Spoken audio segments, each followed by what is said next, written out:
जय हिंद दोस्तों। 28 लाख सैनिकों का अंतिम फैसला और सरकार को आखिरी अल्टीमेटम या चेतावनी जो भी समझ सकती सरकार, क्योंकि दोस्तों अभी चुनाव आ रहा है, आचार संहिता लग रही है। दो बड़े मूवमेंट हैं, दो बड़ी कॉल का ऐलान हुआ है हमारे भूतपूर्व सैनिकों के लिए, और जरा आपको सुनना होगा, समझना होगा और करना भी होगा कि आखिर अब हमने क्या करना है। यदि आप सीरियस हैं, यदि आपको अपनी मांगों को लेकर जरा सी भी चिंता है, क्या आप आने वाली पीढ़ी को जवाब देने की चिंता है, या आप समझ सकते हो कि एकजुट होकर के कहीं ना कहीं संघर्ष को आगे बढ़ाना है। और ये संघर्ष नहीं है आसान, ये राह नहीं है आसान। मामले कोर्ट में जाने के बाद भी एमओटी में फंस जाते हैं। तो आप ये आरोपी विसंगतियों को लेकर जो हमारे पूर्व सैनिकों की कोशिश है, उनमें हम अपनी सहभागिता निश्चित करें और सुनिश्चित करें। आखिर क्या कॉल है? सबसे पहले कॉल है एक एकता रैली और दूसरी कॉल है ब्रह्मास्त्र रैली। और ये ब्रह्मास्त्र रैली की कॉल है 20 सितंबर को, एकता रैली की कॉल है 17 सितंबर को रेवाड़ी से। और ये जंतर मंत्र से ब्रह्मास्त्र रैली, और यहां जंतर मंत्र पर होगा आंदोलन, वहां से मार्च होगा संसद की तरफ और घेराव करेंगे, क्योंकि हम जानते हैं कि संसद का विशेष सत्र चल रहा है। इसके बाद जो सरकार निर्णय, कुछ सरकारी निर्णय नहीं लिए जाएंगे, सरकार सीधे चुनाव में कूदेगी। और सरकार ये, वर्तमान सरकार ये चाहेगी कि हम ऐसा कोई भी मुद्दा न छोड़ें जिसको हम पूरा न कर सकें, या तो हमारे इरादे या वादे कुछ भी हों, लेकिन चुनाव में हम इनकी भरपूर कोशिश करेंगे। अब हमारा क्या दायित्व बनता, अब हम लोग आखिर क्या करें?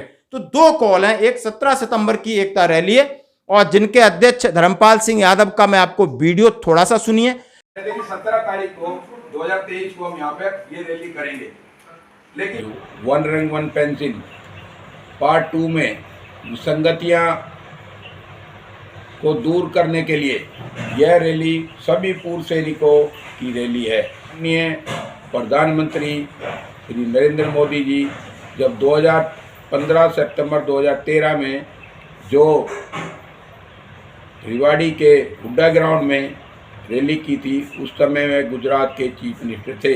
वहीं पर इन्होंने पूर्व सैनिकों की यह रैली की थी, जिससे कि वो सीधा उनको प्राइम मिनिस्टर बनाया था। यह सैनिकों की बहुत बड़ी रैली थी। उसी रैली को मद्देनजर रखते हुए हम इसे उससे भी ज़्यादा संख्या बल दिखाकर प्रधानमंत्री के लिए अपना संख्या बल दिखाएं। पूरा सुना रहे हैं। उन्होंने कहा है कि यहीं से माननीय प्रधानमंत्री जी ने सैनिकों को आश्वासन दिया था कि 100 दिन के अंदर मैं आपको वन रैंक वन पेंशन दिलाऊंगा।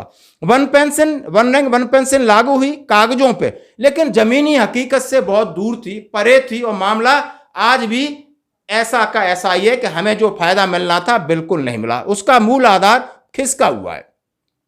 मांगे आपकी ओआरओपी की सेम है, एमएसपी की मांगे सेम है, डिसेबिलिटी पेंशन की मांगे सेम है, लेकिन सरकार के ऊपर दबाव कैसे बना जाए, इसके लिए अब सरकार से आखिरी अल्टीमेटम क्या है। और ये जंतर मंतर से एफबीए ने आखिरी अल्टीमेटम दिया है। क्या कहा है कि हमारी आखिरी मांग क्या है। अब हम चाह रहे हैं, अब हम क्या चाह रहे हैं कि सरकार चुनाव से पहले 3 रिटायर्ड जज, जो उच्च न्यायालय के 3 रिटायर्ड जज की कमेटी का गठन करे, और इस कमेटी का गठन की जिम्मेदारी हो उच्चतम न्यायालय के मुख्य न्यायाधीश, जो कि हमारे माननीय चंद्रचूड़ साहब हैं, डी चंद्रचूड़ साहब, और उसकी रिपोर्ट 3 महीने में सरकारी पटल पे आ जाए और जिसके ऊपर नेगोशिएशन हो, और उनमें हमारी सभी मांगों को, हमारे तर्कों को, टर्म्स ऑफ रेफरेंस को आधार माना जाए, न कि जो सरकार दे रही है उनको आधार माना जाए। आप समझ चुके होंगे, आपकी मांग है कि 3 उच्च न्यायालय के सेवानिवृत्त मुख्य न्यायाधीश हों और उसका गठन भी chief of justice of India ये करें। 3 महीने का समय दिया जाए और जो हमारी मांग है उनको बेस रख करके उनके ऊपर सुनवाई की जाए। उसके अंदर लोगों की भावना जुड़ी है, विधवाओं का त्याग जुड़ा है, और बहुत पूर्व सैनिकों का जो शहीद हुए हैं उन सारी चीजें उसके अंदर मिली हुई हैं।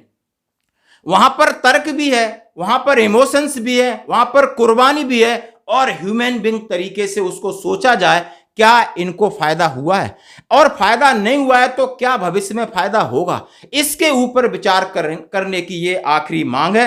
और ये आप समझ सकते हो कि ब्रह्मास्त्र रैली में और इसका ऐलान कर दिया है और जगाया गया है पूर्व सैनिकों के।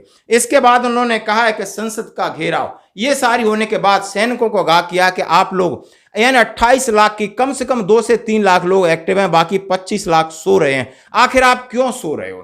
क्या आप क्या चाहते हो बस हमें घर बैठे सब कुछ मिल जाए? आप अपनी जगह से कोशिश कर सकते हो। आप अपने संसद, जो आपका मंत्री है या सांसद है, उसको आप जाकर के कहिए कि पार्लियामेंट में हमारी मांगे उठाए। आप अपनी जगह से अपना आंदोलन करिए। जो नजदीक है वो जंतर मंतर आइए, जो नजदीक है वो रेवाड़ी पहुंचिए। लेकिन सारी चीजें दोस्तों, इसके बाद कोई बड़ी कॉल नहीं होने होगी, इसके बाद कोई भी बड़ी कॉल नहीं होगी। और किसकी क्या क्या आर्टिकल्स हैं वो मैं इस वीडियो में सारे डाल रहा हूं, आप सारे पढ़ें, समझें, और जहां से भी हम किसी न किसी छोटे छोटे संगठनों से जुड़े हैं वहां पर अपनी चर्चा करें, परिचर्चा करें कि नहीं, ये सरकार हमारी अनदेखी, अब हमें सरकार को इनके बाद क्या जवाब देना है, उसकी क्या तैयारी करनी है, वो बात की बात है। लेकिन अभी इन दोनों बड़ी कॉलों के ऊपर आपने अपनी भागीदारी पूरी दिखानी है। धन्यवाद।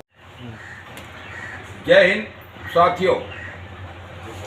पूरे भारतवर्ष के वेटरन्स व वीरांगनाएं सभी को मेरी राम राम।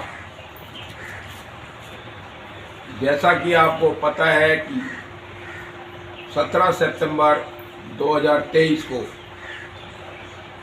रेवाड़ी के हुड्डा ग्राउंड में पूर्व सैनिकों की एक महारैली कहें या रेला, बहुत बड़ा रेला हम कर रहे हैं, जिसकी 10 सितंबर 2023 को रेवाड़ी के PWD गेस्ट हाउस में पूर्व सैनिकों की जो मीटिंग हुई उसमें पूरा 17 सितंबर का पूरा प्लान बना दिया गया है, जो कि हम हुड्डा ग्राउंड से जो भूतपूर्व सैनिकों की उनके परिवारों के लिए जो one rank one pension part 2 में विसंगतियां को दूर करने के लिए, भारत सरकार का ध्यान आकर्षित करने के लिए और उनमें यह सफल बनाने के लिए एक योजना तैयार की गई है। इस योजना के साथ पूरे भारतवर्ष के विभिन्न प्रांतों से आए हुए सभी ग्रामवासी जो पूर्व सैनिक और उनके परिवार को आमंत्रित किया गया है, वह शामिल होने के लिए निवेदन किया गया है। यह रैली सभी पूर्व सैनिकों की रैली है, इसे आप सभी मिलकर सफल बनाएं। आप सभी को ज्ञात होगा कि माननीय प्रधानमंत्री श्री नरेंद्र मोदी जी जब 2015 सितंबर 2013 में जो रेवाड़ी के हुड्डा ग्राउंड में रैली की थी, उस समय में गुजरात के चीफ मिनिस्टर थे। वहीं पर इन्होंने पूर्व सैनिकों की यह रैली की थी, जिससे कि वो सीधा उनको प्राइम मिनिस्टर बनाया था। यह सैनिकों की बहुत बड़ी रैली थी। उसी रैली को मद्देनजर रखते हुए हम इसे उससे भी ज़्यादा संख्या बल दिखाकर प्रधानमंत्री के लिए अपना संख्या बल दिखाएं। और उसी ग्राउंड पर माननीय प्रधानमंत्री जी ने बताया था कि आप लोगों की वन रैंक पेंशन जैसे ही मेरे को प्रधानमंत्री बना दोगे, मैं 100 दिन के अंदर यह पूरी आप लोगों को OROP दे दूंगा। OROP दे दी, लेकिन उसमें कुछ कमियां थी जो वो पूरी नहीं की गई। और अभी दोबारा जो OROP 2 है, इसमें बहुत ज़्यादा खामियां हैं, कमियां हैं, विसंगतियां हैं।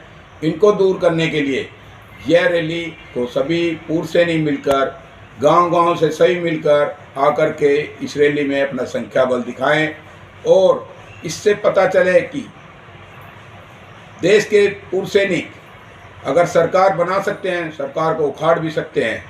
इसलिए आप लोग सभी से मेरा हाथ जोड़कर निवेदन है कि अपने परिवार के साथ पहुँचें और इधर अपना संख्या बल दिखाकर रेवाड़ी रैली में अपना योगदान दें और उपस्थिति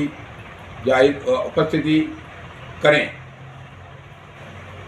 धन्यवाद। धर्मपाल यादव, राष्ट्रीय सैनिक शहीद मोर्चा, राष्ट्रीय अध्यक्ष। जय हिंद, भारत माता की जय। देखिए 17 तारीख को 2023 को हम यहाँ पर ये रैली करेंगे, लेकिन फिर बोले कि हमने कॉल कर रखी 6 अगस्त 2023 को रामलीला मैदान में। जब से देश आजाद हुआ है रामलीला मैदान में फौजियों की कोई रैली नहीं हुई थी आज तक। जब से हम पैदा हुए हैं, आप लोग हमसे फिर से सबसे बुजुर्ग हैं, जब से देश आजाद हुआ है रामलीला मैदान में कोई रैली नहीं हुई थी। वहां पे हमने